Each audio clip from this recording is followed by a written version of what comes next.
ప్రేక్షకులందరికీ నమస్కారం. నేను మీ యాంకర్ ఉషా. సో మీకు ఇంతకుముందు ఒక వీడియో కనుక చూస్తే అర్థమయ్యే ఉంటుంటుంది. ప్రత్యేకించి శ్రీ పద్మావతి సమేత శ్రీ వెంకటేశ్వర స్వామి వారి దేవాలయంలో 11 రోజులు దేదీప్యమానంగా శ్రీ పంచాయతన పూర్వక అతిరుద్ర సహిత శతచండి సమేత నక్షత్ర నవగ్రహ యాగము నిర్వహించబోతున్నారు. ఈ యాగానికి సంబంధించి ఎవరైనా అటెండ్ అవ్వచ్చని ఇంతకుముందే బ్రహ్మశ్రీ ఈమని ప్రసన్న శర్మ గారు వివరించడం జరిగింది. ప్రత్యేకించి రాసుల వారిగా మనం చూసుకున్న, నక్షత్రాల వారిగా మనం చూసుకున్న కొన్ని ఇబ్బందులు మనం చూస్తుంటుంటాం. ఎందుకంటే ఈ మధ్య కాలంలో చాలా ప్రమాదాలు దాంతోపాటు అనుకోకుండా కొన్ని విపత్తులు కూడా మనం ఫేస్ చేసాము. అందులో చాలామంది ఫ్యామిలీస్ ఎఫెక్ట్ అయి ఉన్నాయి. కాబట్టి రాసుల వారిగా కనుక చూసుకుంటే అసలు ఏ విధంగా ఉండబోతుంది, వారు కూడా ఇక్కడ అటెండ్ అవ్వచ్చు అన్నది. సో ఒకసారి గురువుగారిని అడిగి తెలుసుకుందాం. నమస్తే గురువుగారు. నమస్కారం తల్లి. సో ఈ యాగానికి సంబంధించి మీరు ఏదైతే నిర్వహించిపోతూ ఉన్నారో ఈ 11 రోజులలో రాసుల వారిగా మనం చూసుకుంటే ఏ రాసుల వారికి బాగుంటుంది, వాళ్ళు ఇక్కడికి వస్తే ఎలాంటి హెల్ప్ అవుతుంది అంటారు? అంటే ఈ యొక్క కార్యక్రమం తల్లి మన యొక్క యాగంలో ప్రత్యేకంగా నక్షత్ర నవగ్రహ యాగం అనేది ఆఖరిలో ఉండేటువంటి 2 ఏవైతే ఉన్నాయో వీరు చేసుకుంటే బాగుంటుంది, వీరు చేసుకోకపోతే బాగోదు అని కాకుండా 27 నక్షత్రాల వారు ఎవరికైతే ప్రస్తుతం ఇబ్బందికరంగా నడుస్తోందో పరిస్థితులు, ఏ విధానం అంటే ఆదాయము, రుణబాధలు, ఖర్చులు, శరీర ఆరోగ్యము, హాస్పిటలైజ్ తరచూ అవుతూ ఉండడము, పిల్లలు ఇబ్బందులు పడుతూ ఉండడము, ఇటువంటివి ప్రస్తుతం మన కాలమానంలో చాలా చూస్తూ ఉన్నాం. యుక్త వయసులో ఉన్న పిల్లలు ఒక రకంగా ఉన్నారు, పిల్లలు బాగా చంటి పిల్లల దగ్గర నుంచి బాలులుగా ఉండేటువంటి పిల్లలు ఇంకొక రకంగా ఉన్నారు. ఇటువంటి వాటి కారణాలు ఏమిటి అంటే దీని పేరు బాలారిష్ట దోషము అంటారు. ఈ బాలారిష్ట దోషం ఉన్న పిల్లలు తల్లిదండ్రుల మాట వినకపోవడము, మొండిగా ప్రవర్తించడము, అందరూ కూడా మెప్పు పొందేటువంటి పనులు కాకుండా చెడ్డ పనుల్లోకి చేయడము, ఇటువంటివి మనం కాలక్రమేణా చాలా చూస్తూ ఉన్నాం. అటువంటి వాటి కారణాలే ఈ బాలారిష్ట దోషాలు.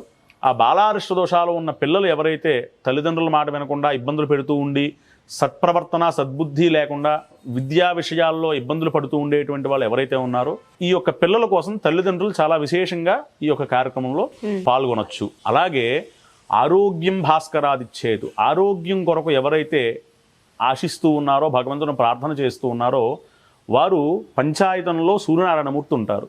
చక్కగా రోజు ఇక్కడ సూర్య నమస్కారాలు జరుగుతాయి.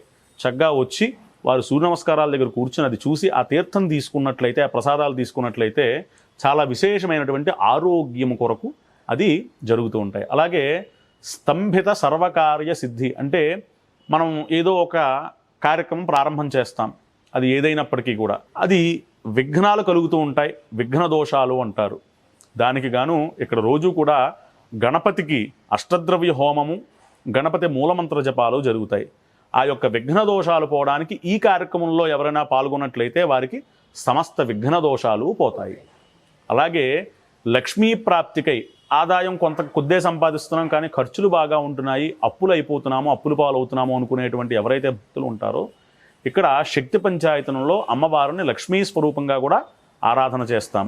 దానికి శ్రీ సూక్తము సంపుటీకరణంతో, కమలాత్మక సంపుటీకరణతో శ్రీ సూక్త పారాయణ లక్ష్మీ హోమం జరుగుతుంది. దాంట్లో కూడా పాల్గొన్నట్లయితే వారికి అలక్ష్మీ పరిహారం అంటే డబ్బులు లేనటువంటి దోషాలన్నీ కూడా పోయి లక్ష్మీ అనుగ్రహం కలిగి అమ్మవారి యొక్క అనుగ్రహంతో చక్కగా వీరి యొక్క ఐశ్వర్యం అభివృద్ధి కలుగుతుంది.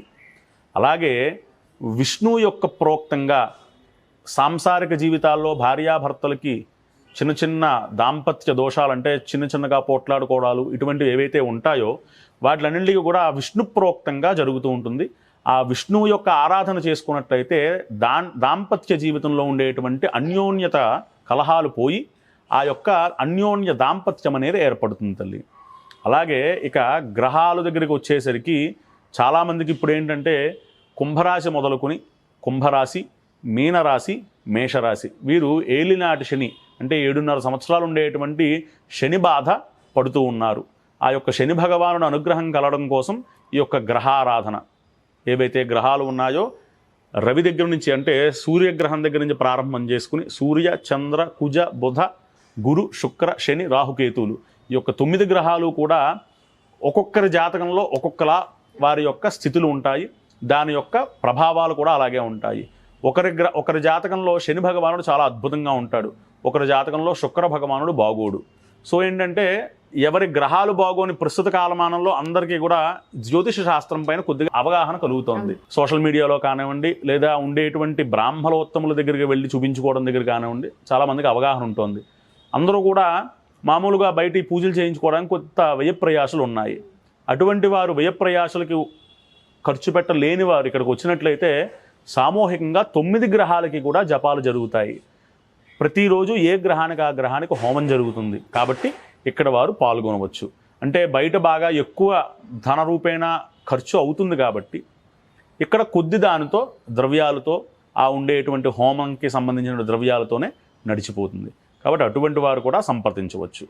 ఎవరైతే పిల్లలు పుట్టిన తర్వాత గ్రహ దోషాలు, నక్షత్ర దోషాలు అంటారు. అంటే 27 నక్షత్రాల్లో ఒక 18 నక్షత్రాలు శాంతి నక్షత్రాలు ఉన్నాయండి. అందులో భరణీ నక్షత్రము, కృత్తికా నక్షత్రము, రోహిణీ నక్షత్రము, ఆశ్లేష నక్షత్రము, మూలా నక్షత్రము, అలాగే జ్యేష్ఠా నక్షత్రము, ఇలా 18 నక్షత్రాలు శాంతి నక్షత్రాలు ఉన్నాయి. విడిగా మనం శాంతి చేసుకోవాలి అంటే చాలా వ్యయప్రయాసాలు ఉంటాయి. అలాగే ఇక్కడికి వచ్చినట్లయితే నక్షత్ర శాంతి కూడా ఇక్కడ చేసుకోవచ్చు. కాబట్టి భక్తులందరూ కూడా ఈ యొక్క సదావకాశాన్ని వినియోగించుకుని భగవత్ ప్రేమికులందరూ కూడా చక్కగా ఈ భగవదారాధనలో, ఈ యాగంలో పాల్గొన్నట్లయితే మీ కష్టాలు భగవంతుడి దయ వల్ల క్రమేపిగా కష్టాలన్నీ కూడా తొలుగుతాయి అనేది శాస్త్రవచనము. ఇది తల్లి పరిస్థితి. సో ఎవరైతే వీడియో చూస్తూ ఉంటుంటారో ఎస్పెషల్లీ ఈ 3 రాసుల వారు అండ్ దాంతోపాటు మిగతా రాసుల వారికి కూడాను అండ్ నక్షత్రాల వారిగా మనం చూసుకుంటే 18 నక్షత్రాలు శాంతి నక్షత్రాలు అని చెప్తూ ఉన్నారు. సో గురువుగారు చెప్పినట్టుగానే మనం ఏదైనా యాగం చేయించుకోవాలనుకున్నా, ఏదైనా మన పేరు మీద పూజ చేయించుకోవాలనుకున్నా డెఫినెట్గా కొంత ఖర్చుతో కూడింది.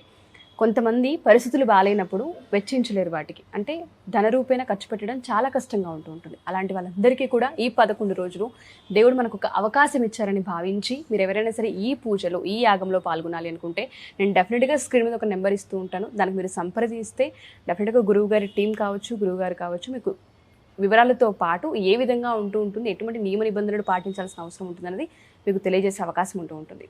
థ్యాంక్ యూ గురువుగారు. Thank you so much. నమస్కారం తల్లి.